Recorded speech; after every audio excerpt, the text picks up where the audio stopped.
Hello guys, welcome back to channel. I hope सभी आप अच्छे होंगे। तो आज की वीडियो बहुत जरूरी है, पूरी ध्यान से सुनिएगा एंड तक। ये वीडियो सिर्फ उन लोगों के लिए नहीं है जो स्टिल कनाडा में हैं और अपनी स्टडी कर रहे हैं या अपने वर्क वीजा पर हैं। ये वीडियो उनके लिए भी है जो अभी तक कनाडा नहीं पहुंचे हैं, वो प्रिपरेशन कर रहे हैं, आइल्स दे रहे हैं कि हाँ हम एक दिन कनाडा पहुंचेंगे, या जिनका वीजा आ चुका है। तो इस वीडियो को बहुत ध्यान से सुनिएगा, क्योंकि आप लोगों ने गिरगिट का नाम जरूर सुना होगा जो बार बार रंग बदलता है, लेकिन जितने रंग अभी तक कनाडा गवर्नमेंट ने पिछले 6 महीने में बदल लिए हैं, उससे बढ़िया गिरगिट का कोई एग्जाम्पल नहीं हो सकता मेरे पास। मैं ऐसा क्यों कह रहा हूं?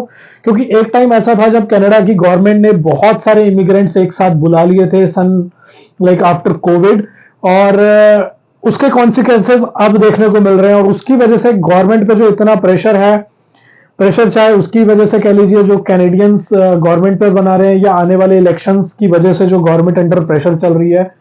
क्योंकि कनाडा की गवर्नमेंट एक टाइम पर पीआर बहुत आराम से दे रही थी आपको, इसलिए कनाडा को एक बेस्ट कंट्री माना जाता था पीआर के लिए। बहुत सारे स्टूडेंट कनाडा को प्रेफरेंस देते थे, जबकि यहाँ पर वेदर बहुत ज्यादा चैलेंजिंग होता है। लेकिन कनाडा की गवर्नमेंट ने किस तरीके से यू टर्न लिया है, मैं आपको अभी बताता हूं। जो मार्क मिलर है, उनका स्टेटमेंट आया है कि इमिग्रेशन मिनिस्टर कह रहे हैं PR changes will be significant. जो आने वाले टाइम पे पीआर चेंजेस है वो बहुत ही ज्यादा सिग्निफिकेंट होंगे, और उसमें कोई भी कॉस्मेटिक चेंज नहीं होगा, दिखावे वाली बात नहीं होगी कि हाँ वो सिर्फ दिखाना चाह रहे हैं कैनेडियंस को कि हाँ हम चेंज कर रहे हैं, हम इमिग्रेशन पे रोक लगा रहे हैं। इसमें बहुत ज्यादा सीरियस चेंजेस किए जाएंगे। उसकी वजह से क्या होगा, जो पीआर के लिए अभी काफी सारे बच्चे वेट कर रहे हैं, ड्रॉस टाइम पर नहीं आ रहे हैं, हो सकता है कि उनमें से काफी साल की पीआर ना भी हो पाए। अभी आपने देखा था कि 70,000 बच्चे जो है ब्रैम्पटन में ही हैं जो प्रोटेस्ट कर रहे हैं, उनका वर्क वीजा एक्सपायर होने वाला है। तो मुझे लगता है इस रूल के बाद शायद वो 70,000 से बढ़ के 1 लाख क्रॉस हो सकता है वो नंबर। सेकेंड स्टेटमेंट जो आ रही है वो है प्राइम मिनिस्टर ट्रूडो की तरफ से, जो कि उन्होंने कहा है कि we are reducing the number of low wages temporary foreign workers in Canada. आपने देखा होगा रिसेंट टाइम पर एलएमआईए का किस तरीके से लोगों ने जो है बहुत ही ज्यादा यूज किया है। बहुत ज्यादा तरीकों से लोग यहाँ पर वर्क परमिट अप्लाई कर रहे थे, उसमें से एलएमआई एक सबसे ज्यादा था। बहुत सारे फ्रॉड भी हो रहे थे, लेकिन उसकी वजह से क्या हुआ, जो कैनेडियन लोग हैं उन लोगों को काम नहीं मिल रहा था, और लोग जो है $12 $15 मिनिमम वेज से नीचे भी काम करने को तैयार हो गए थे। कंपटीशन इतना बढ़ चुका था, सरवाइव करना मुश्किल हो रहा है। तो उसमें जो है सिर्फ टेम्परेरी रेजिडेंट या स्टूडेंट ही नहीं, कैनेडियन भी जो है उसका ये बात सिर्फ उस तरीके से ही है जैसे गेहूं के साथ घुन भी पिसता है। तो कहीं ना कहीं कैनेडियंस वर्कर्स जो है, कैनेडियन यूथ जो है, उनको भी ये पॉलिसी बहुत ज्यादा अफेक्ट कर रही थी, क्योंकि उन लोगों के पास भी जॉब नहीं थी। और मिनिमम वेज जो है आजकल जो है सरवाइव करने के लिए इनफ नहीं है, लेकिन लोग उससे नीचे काम करने के लिए मजबूर हो चुके हैं, क्योंकि कंपटीशन इतना है। बहुत ज्यादा लोग यहाँ पर आ चुके हैं, तो काम नहीं मिल रहा है, लेकिन काम करना लोगों की मजबूरी। अगर वो काम नहीं करेंगे तो सरवाइव नहीं कर पाएंगे, तो इसलिए वो क्या है, मिनिमम वेज से नीचे भी काम कर रहे हैं। तो उस वजह से कैनेडियन लोगों में जो है एक तरीके का गुस्सा और हेट शुरू हो गई है।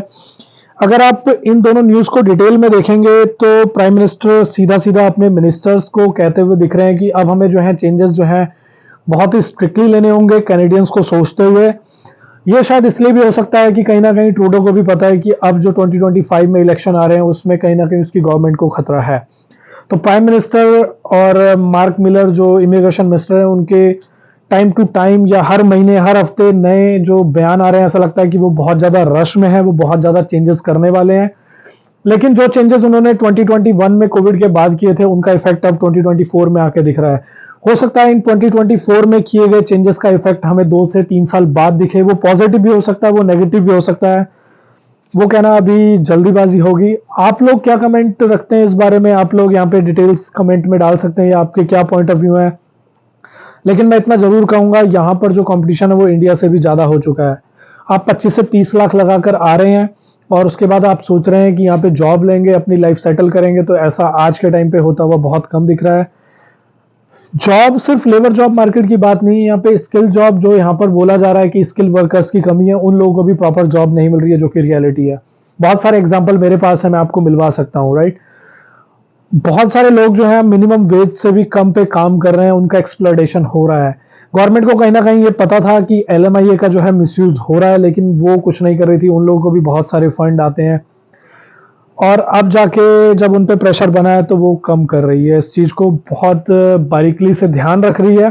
तो फाइनली ये जो दो स्टेटमेंट आई हैं मार्क मिलर इमिग्रेशन मिनिस्टर और पीएम ट्रूडो की तरफ से, तो इसका कहीं ना कहीं जो है कैनेडियन लेबर मार्केट पर या कैनेडियन की पॉपुलेशन पर बहुत बड़ा इफेक्ट आने वाला है, खास करके उन स्टूडेंट्स पर जो अपनी पीआर अप्लाई करने वाले थे या जिनकी फाइल अभी पीआर प्रोसेसिंग में थी, और जो स्टूडेंट अभी स्टडी कर रहे हैं। क्योंकि अब मुझे नहीं लगता है कि बहुत सारे लोगों की जो है पीआर यहाँ पर हो पाएगी। जिस तरीके से कैनेडियन गवर्नमेंट ने टारगेट रखे थे कि हम 2024 में इतने लोगों को पीआर देंगे, 2025 में इतने लोगों को पीआर देंगे, इस तरीके से देख के लगता है कि वो नंबर जो है जिस तरीके से इन्होंने स्टडी वीजा प्रोवाइड करने में कट डाउन किए हैं, ये उस नंबर को भी कट डाउन कर सकते हैं। तो मेक श्योर आप जो है अपने राइट ट्रैक पर हो, आप जो है बिल्कुल सही तरीके से चल रहे हो अगर आपको यहाँ की पीआर लेनी है।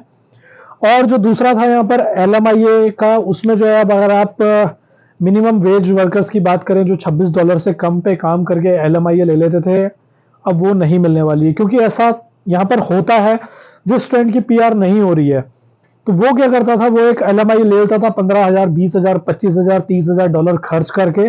उससे क्या होता था, उसके 50 पॉइंट्स जो हैं उसके CRS स्कोर में बढ़ जाते थे और 2 साल का वो एक टाइम बाउंड और एक बाउंडेड वर्क वीजा में आ जाता था किसी एक एम्प्लॉयर के अंदर।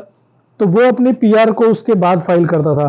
तो सोचिए आप 2 साल स्टडी करते हैं, $30,000, $40,000 आप वहां लगाते हैं, फिर 3 साल का वर्क परमिट अपना खत्म कर देते हैं, आपकी पीआर नहीं होती है, उसके बाद आप LMIA को भी यूज करते हैं $40,000, $50,000 तक पे करके। तो गवर्नमेंट इन सब चीज से अवेयर थी, पता नहीं इतनी देरी क्यों करी इन्होंने। फाइनली अब इन्होंने डिसीजन लिया है, तो देखते हैं इसका इम्पैक्ट क्या होगा।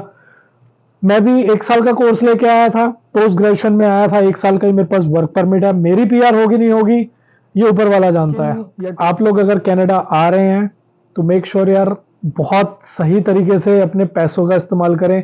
क्योंकि जो आप इंडिया से 30 लाख या $30,000, $40,000 स्पेंड करके आएंगे, वो एक मेहनत की कमाई है। आप ऐसे ही यहाँ पर आके अपनी लाइफ को वेस्ट नहीं कर सकते। और अगर आप कनाडा आ भी रहे हैं तो अपनी रिसर्च करें, किसी के कहने में ना आए। मुझे कनाडा आए हुए 1 साल हो गया है और मैं अपना एक्सपीरियंस शेयर करूंगा अगली वीडियो में। देखने के लिए आप इस वीडियो को लाइक करें, सब्सक्राइब करें चैनल को, और बहुत सारे न्यू वीडियोस इस चैनल पर आएंगे जिसमें मैं एक्सपीरियंस की बात करूंगा, ट्रू इवेंट्स की बात करूंगा, उन लोगों की तरह नहीं जो यहाँ पर आके सेटल हो चुके हैं, 5-6 साल पहले आए थे और वो अपने के हिसाब से देते हैं। लेकिन मैं एक्सपीरियंस वो बताऊंगा जो आप डेली बाय डेली एक स्ट्रगल करेंगे राइट नाउ कैनेडियन सिचुएशन के हिसाब से। Thank you for watching this video.